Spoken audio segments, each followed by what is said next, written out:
Do you ever feel like you're on an emotional roller coaster you can't get off? One moment you're soaring with joy, the next plummeting into anxiety, frustration, or anger.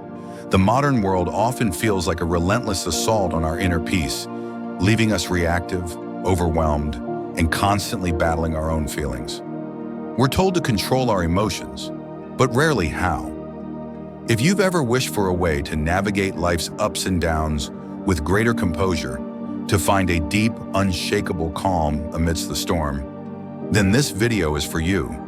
Because what if I told you that the power to master your emotional landscape isn't a mystical gift, but a learnable skill, honed by ancient wisdom and perfectly applicable to your life today?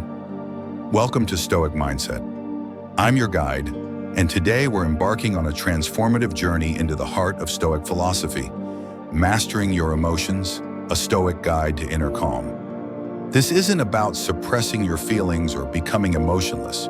It's about understanding them, responding wisely, and cultivating a profound inner tranquility that no external event can truly disturb. By the end of this video, you'll have a practical, step-by-step framework rooted in timeless Stoic principles to transform your relationship with your emotions.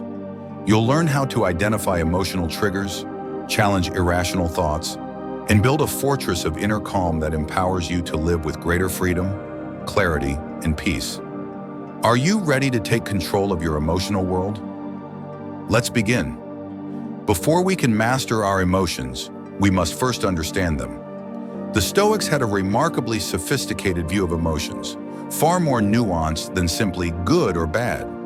They categorized emotions into two main types: good passions, eupathei, and bad passions, pathei.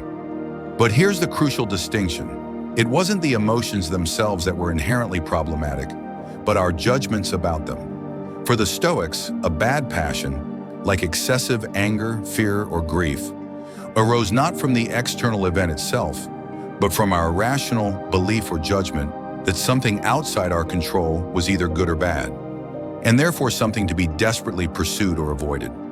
For example, it's not the loss of a possession that causes grief, but our judgment that losing that possession is inherently bad and that we must have it to be happy. Conversely, good passions were rational, healthy emotions that arose from correct judgments in alignment with virtue. These included joy from living virtuously, caution, a rational avoidance of genuine harm, and wishing, a rational desire for what is good. The goal wasn't to eradicate all feeling, but to cultivate rational, healthy emotions and eliminate the irrational, destructive ones. This fundamental insight that our emotions are largely a product of our judgments and beliefs is the bedrock of Stoic emotional mastery. It means we are not helpless victims of our feelings. We have agency. We have the power to examine and, if necessary, revise our judgments, and in doing so, transform our emotional experience. The first and most powerful tool in your emotional mastery toolkit is the dichotomy of control. We touched on this in our discussion of the Stoic morning routine, but its application to emotions is paramount. The Stoics taught us to meticulously distinguish between what is within our control and what is not. When it comes to emotions, this means you cannot control the initial spark of an emotion, the physiological reaction to a perceived threat or stimulus. That's a natural, automatic response. But you can control your assent to that emotion. You can control whether you feed it, dwell on it, or allow it to dictate your actions. You can control your judgment about the event that triggered it. For example, if someone insults you, you cannot control the insult itself, nor perhaps the initial flush of anger. But you can control your judgment about that insult. Do you judge it as a catastrophic attack on your worth, or as a mere opinion of another person outside your control and therefore irrelevant to your inner peace? By focusing your energy solely on what you can control, your judgment and your response, you starve the irrational emotion of its power. This principle acts as your emotional compass. Whenever you feel overwhelmed by an emotion, ask yourself, is this emotion arising from something within my control or something outside of it? If it's the latter, practice letting go. Redirect your energy to what you can influence: your perspective, your actions, your character. The Stoics called our initial perceptions and thoughts impressions. They understood that these impressions, if left unchecked, could quickly morph into irrational emotions. Their solution? To challenge these impressions, to interrogate them, to question their validity before giving them our assent. This is where the practice of cognitive reframing comes into play, a technique widely used in modern psychology but pioneered by the Stoics. When an emotion begins to rise, pause. Don't immediately react. Instead, ask yourself a series of critical questions. 1. Is this impression true? Is the situation really as catastrophic as my mind is making it out to be? Am I jumping to conclusions?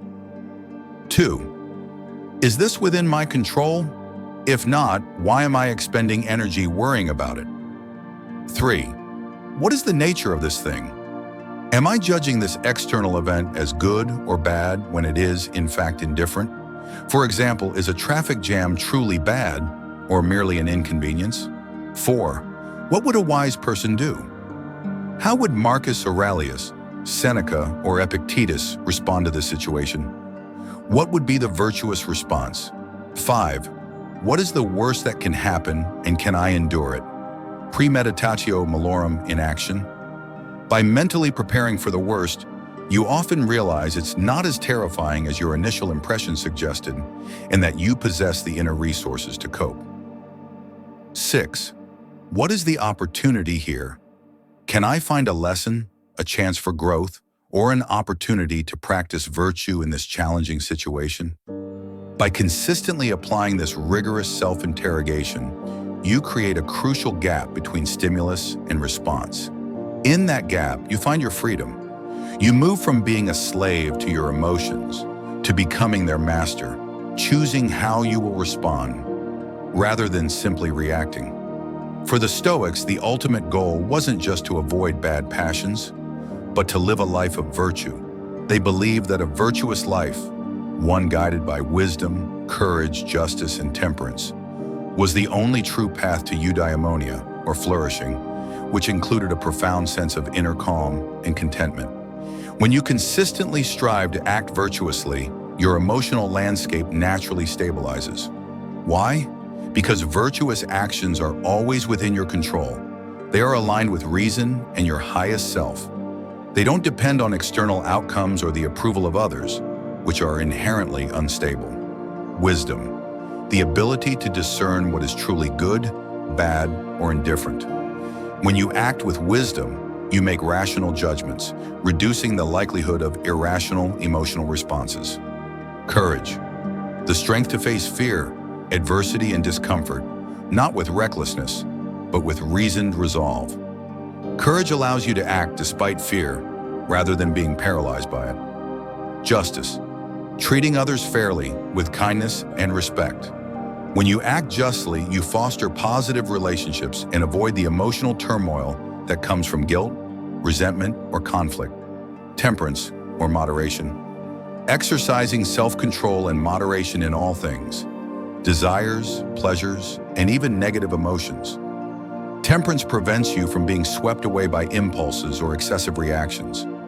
By making the cultivation of these virtues your primary focus, you build an internal fortress of character. Your emotional stability becomes a natural byproduct of living in alignment with your deepest values. You become less susceptible to the whims of fortune and the turbulence of your own feelings, because your happiness is rooted in something unshakable, your own character. Now let's translate these powerful principles into concrete, daily practices you can implement immediately to begin mastering your emotions. 1. The evening review, premeditatio futuri malorum. Before bed each night, take a few minutes to review your day. Where did you feel strong emotions? What triggered them? How did you respond? Could you have responded more virtuously? This isn't about self-criticism, but about learning and growth. As Epictetus advised, let not sleep close your eyes until you have reviewed all your actions of the day. This practice helps you identify patterns and prepare for future emotional challenges. 2. Negative visualization, premeditatio malorum. This powerful exercise involves consciously contemplating the loss of things you cherish, your health, your possessions, your loved ones.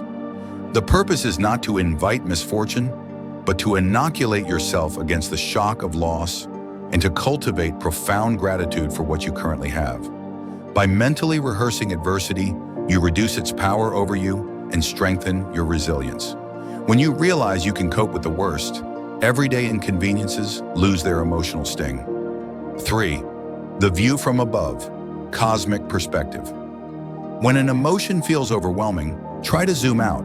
Imagine looking down on yourself, your city, your country, the entire planet from a great height.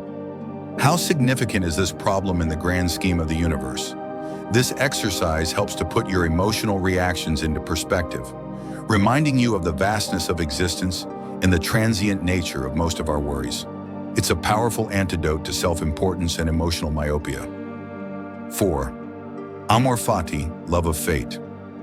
This is the radical acceptance of everything that happens, not just the good, but also the challenging. It's not passive resignation, but an active embrace of reality. When you practice amor fati, you stop fighting against what is. You accept what you cannot control, and you find a way to integrate it into your life, even to love it as a necessary part of your journey.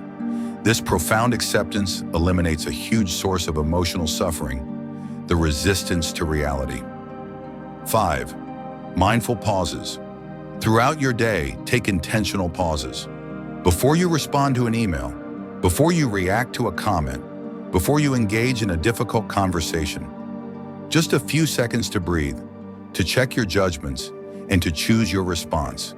This small pause is your superpower, your moment of agency. Emotional mastery is not a destination. It's a lifelong journey, a continuous practice. There will be days when you falter, when emotions get the better of you. That's not a failure. It's an opportunity to practice self-compassion and recommit to your Stoic principles. Consistency. Over intensity. It's far better to practice these exercises for a few minutes every day than to attempt a heroic effort once a month. Small, consistent efforts build lasting change. Be patient with yourself. You've spent years, perhaps decades, developing your current emotional habits. Unlearning and relearning takes time. Celebrate small victories and don't be discouraged by setbacks. Find your community. Engage with other Stoics, whether online or in person. Discussing these principles and practices with others can provide invaluable support, perspective, and motivation. Return to the text. Regularly revisit the writings of the ancient Stoics. Their wisdom is a wellspring of insight that will continue to deepen your understanding and strengthen your resolve. The journey to mastering your emotions is perhaps the most profound and liberating journey you can undertake. It is the path to true inner freedom, to a calm and resilient mind that can navigate any storm. The Stoics didn't promise a life free of challenges, but they offered a way to face those challenges with dignity, reason, and an unshakable inner peace. You have within you the power to transform your emotional landscape. By understanding the Stoic view of emotions, applying the dichotomy of control, challenging your impressions, and cultivating virtue, you can build a fortress of inner calm that will serve you in every aspect of your life. I wholeheartedly encourage you to begin this practice today. Start with one exercise, one principle, and commit to it. Observe the subtle yet profoundly transformative shifts that will inevitably begin to occur.